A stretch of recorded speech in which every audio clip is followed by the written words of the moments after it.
O Senhor esteja convosco. Ele está no meio de nós. Proclamação do Evangelho de Jesus Cristo segundo João. Glória a vós, Senhor. Naquele tempo, Jesus partiu da Samaria para a Galiléia. O próprio Jesus tinha declarado que um profeta não é honrado na sua própria terra. Quando então chegou a Galiléia, os galileus receberam-no bem, porque tinham visto tudo o que Jesus havia feito em Jerusalém durante a festa. Pois também eles tinham ido à festa. Assim, Jesus voltou para Caná da Galiléia, onde havia transformado a água em vinho. Havia em Cafarnaum um funcionário do rei que tinha um filho doente.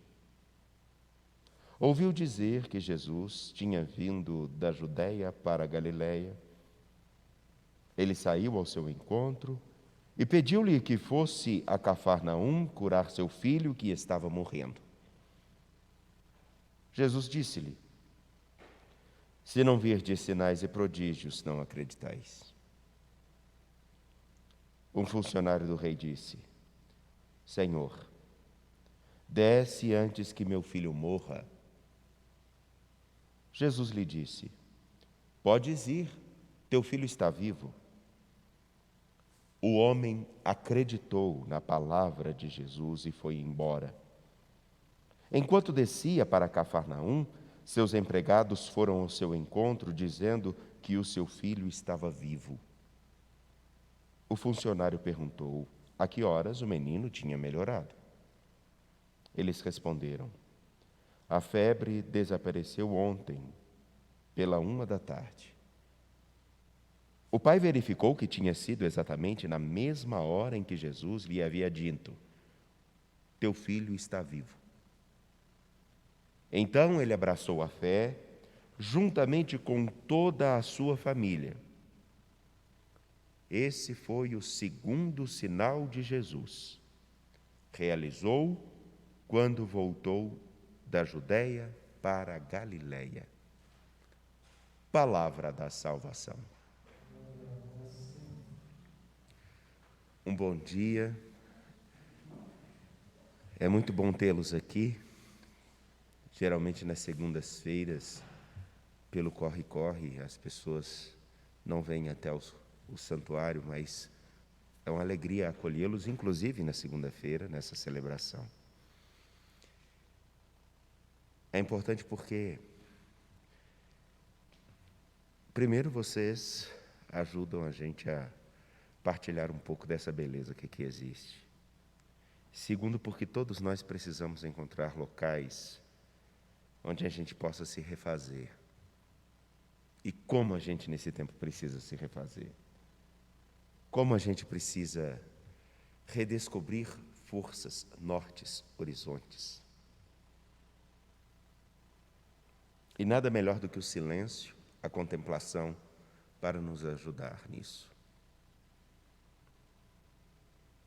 Contemplar e perceber como, por exemplo, daqui a pouco vocês terão oportunidade, quando essa nuvem da manhã passar,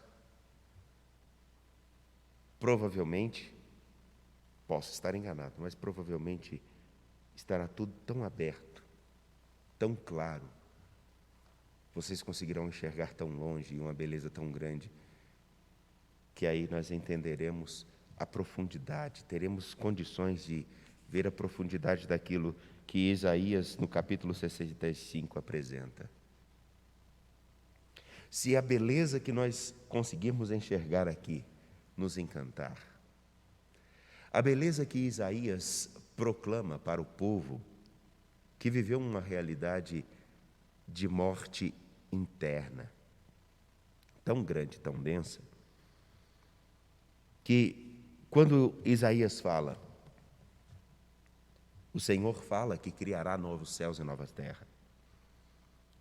Tudo será novo. Ali, nessa nova realidade de novos céus e novas terras,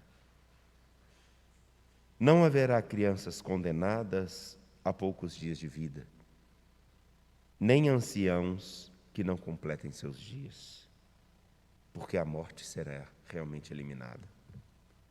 Tudo será novo. Mas tudo será novo a partir da capacidade deste mesmo povo que viveu uma experiência profunda de morte, deixar-se tocar pela força da ternura desse Deus que fala e continua a nos orientar. Porque uma palavra bendita ajuda a abrir o nosso olhar. Como agora, se vocês olharem ali para a porta, vocês verão que está realmente abrindo o tempo. Podem olhar. Está bem diferente. A mesma coisa deve acontecer dentro de nós. Encontrando-nos com o Senhor, atentos,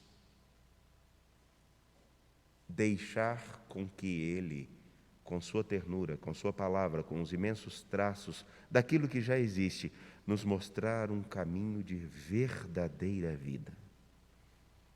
A palavra que nos ajuda a perceber um caminho que não foi tão feliz ao longo de nossa história, um caminho que agora, no momento, tomando consciência daquilo que nós fizemos de errado, aprumar o corpo, como dizia um amigo meu, aprumar o corpo, tomar atento, tomar consciência e caminhar de um modo coerente.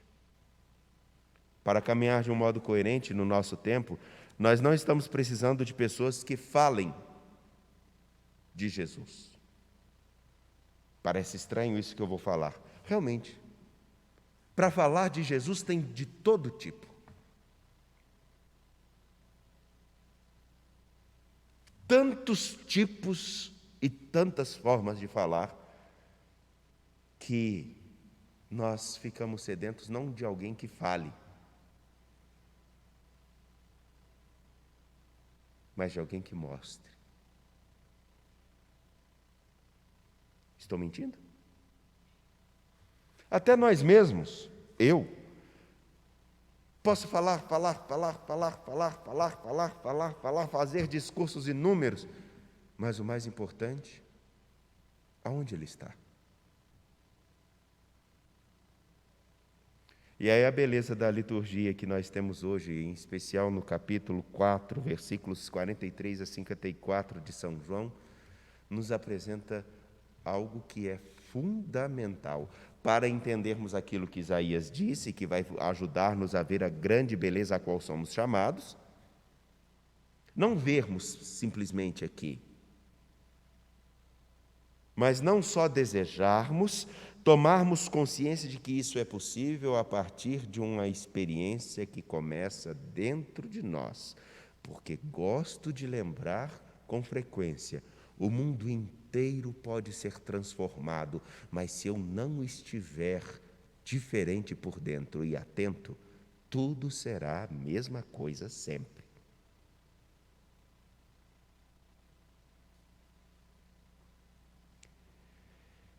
São João nos apresenta um sinal, não um milagre, um sinal. Sabe qual é a diferença? Porque o milagre, ele beneficia a você. E São João está querendo falar de um sinal que beneficia a outras pessoas. Me explico. Ficou confusa essa parte? Vocês vão entender agorinha. Um funcionário do rei tem um filho que está doente, quase à morte. Ele vai até Jesus. E Jesus diz uma coisa importante: se não virdes sinais e prodígios, não acreditais. Quer dizer, vocês precisam ver alguma coisa para que acreditais e passais a me seguir. Nem sempre um milagre significa que a pessoa vai seguir Jesus. Primeiro ponto. Segundo ponto. O funcionário do rei disse: Senhor, desce. antes que meu filho morra. Essa parte a gente vai conversar um pouquinho mais na celebração da tarde. É uma outra parte do nosso retiro. Mas Jesus não vai até onde esse homem estava, onde o filho desse homem estava. Ele simplesmente diz: pode ir, seu filho está vivo. E ele acredita nisso. Vai embora. Mais ou menos por 13h isso acontece, segundo a narrativa de São João. Ele chega, o filho está vivo, está bem, recebe a notícia, mas vejam só. Ele já tinha acreditado, mas todos os outros ao seu redor passam a acreditar também em Jesus. E acreditar em Jesus significa, primeiro, reconhecer quem Ele é, assumir, seguir o caminho que Ele nos propõe. Acreditar em Jesus é viver a sua palavra. Acreditar em Jesus é assumir a vida que Ele nos indica. Aquela vida que eu falei em Isaías, que tem que começar aqui dentro. Um mundo novo já existe dentro daquele que acredita que é possível fazê-lo existir. Enquanto um milagre só atende, por exemplo, o nome da senhora que está com esse chale rosa, qual é? Como? Dona Benedita. Enquanto um milagre ajuda muito a Dona Benedita, a primeira coisa é o seguinte: esse sinal que Jesus está dizendo é o seguinte: vocês precisam estar bem atentos para perceber os sinais da minha presença que acompanham vocês todos os dias.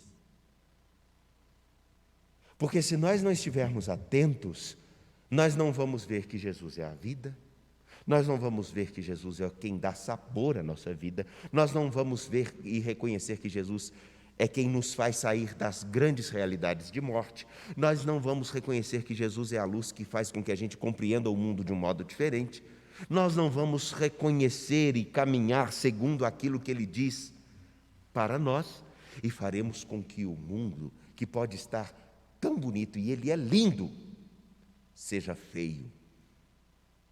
Não porque a beleza do mundo não exista, mas é porque a gente não enxerga. E porque a gente não enxerga, a gente não contribui para preservá-la na vida das pessoas, na natureza, nas relações, na nossa história. Essa é a diferença básica do que hoje nós estamos falando. Nós precisamos deixar com que Jesus esteja sendo reavivado na nossa história todo dia. Mas não por um discurso. Percebam que Jesus nem falou muita coisa nesse evangelho. Vocês precisam ver sinais para acreditar. E ele fala: seu filho está bem. Pronto. Ele não precisa ficar fazendo discurso para convencimento. Agora a gente precisa saber: eu acredito nele ou não? Eu estou seguindo Jesus pela vida que Ele me deu, pelo amor que Ele tem, pela convicção de toda potência de vida que Ele me dá, ou por aquilo que falam dele? E pior, por causa de quem fala dele. Porque se uma pessoa tentar viver a fé cristã só por causa daquilo que eu falo, está perdido. Porque quem deve ser sempre seguido e reconhecido é aquele de quem eu falo, e que deve ser visto no que eu vivo. E às vezes naquilo que eu vivo, as pessoas não conseguem vê-lo, mas não significa que ele não seja o Senhor da vida. E aí, quando nós vemos para a imagem do crucificado, ali, naquela imagem, de quem deu a vida por nós, de quem nos amou, nós entendemos o que significa refazer toda a criação. Porque o ato de Jesus dar a vida por nós, a primeira coisa, se nós tomamos consciência do valor que nós temos, alguma coisa dentro de nós deve mudar. Segunda coisa, a história toma um novo rumo, porque se eu realmente sou tão amado, o que eu estou fazendo com esse grande presente que eu sou e que o outro é? Não é à toa que Jesus diz: amai-vos uns aos outros como eu vos amo.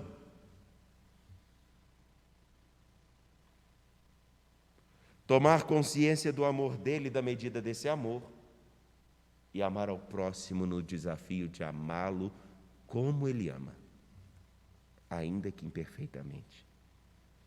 Para isso é preciso acreditar nele, conhecer a ele, nos seus evangelhos, caminhar com ele, segundo o ensinamento da igreja, escutar ao que ele nos indica como desafios para o tempo presente e deixar com que ele desça no mais profundo de nós para nos transformar por dentro. E aí o mundo também começa a mudar. Confiantes nele, na vida que ele nos propõe, apresentemos nossas preces.